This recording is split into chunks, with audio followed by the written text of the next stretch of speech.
Hello, this is Dave at AFX, talking to our colleagues in the real estate, title, abstracting industry, or even investigators that run a business or that have some type of corporate business development role. Even if you're in the sales role in your company, this is something to keep in mind, what we call the flight attendant overload factor. No, I don't mean that you're tired of looking at flight attendants because you fly too much. It has to do with your exposure to the same answer, response, or sales presentation. After a while, it becomes monotonous. And why we call it the flight attendant factor is any of you who have been on a plane has heard that same seat belt and exit row warning or description hundreds of times. When you see the flight attendant describing that seat belt description or the seatbelt instructions, you notice that some flight attendants who have done it hundreds or thousands of times, you almost can't even understand what they're saying. They're not even thinking about the words anymore. It's less communication than it is recital of words. And it becomes so entrenched in their mind and so jaded to them that they're not even understanding the words that are coming out of their mouth.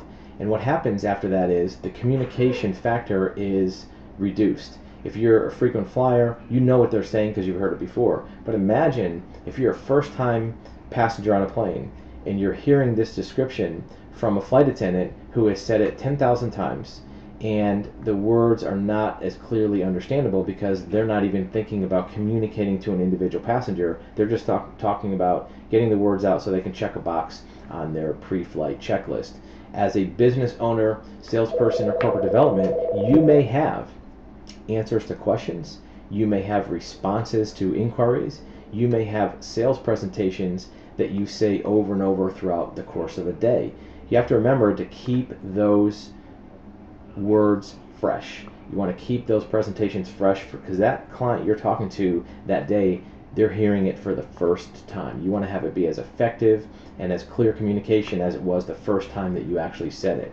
Not a script, not a repetition that doesn't sound like you have energy or your heart behind it. One way to keep it fresh is possibly to change the wording every few months so it's not coming from memory. It's not coming from just blind repetition. It's coming from a real understanding and a real interest in communicating those words to your client or potential client. You want to keep the energy alive behind it. You want to have that statement stay alive with you, not just be something you have to go through over and over. It happens to all of us. As we repeat something a number of times, we might have to say the same answer to clients on the phone 10 times a day.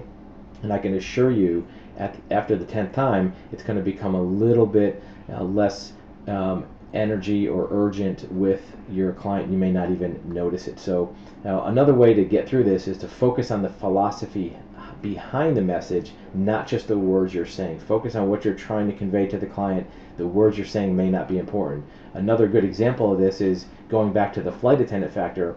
Many airlines now are going to a video presentation. That video presentation does two things. It makes that presentation the same every time so that the flight attendant isn't going to miss a word or skip a word. More importantly, it's going to be that same fresh example, and each time a passenger sees it. It's not going to be something that the flight attendant has said 10,000 times and gets jaded. For you as a business owner or corporate business development or salesperson, keep an eye on those presentations. Keep an eye on the repetition that you're using with clients so that it stays fresh, it has energy behind it, and it motivates that caller, that client, or that prospect to really understand the value behind the message that you're sending. Hope this helps. If you have any other questions, you can reach us through our website. And if you think this video has value, please pass it along to others. You can use the share link on the bottom of the video. See you next time.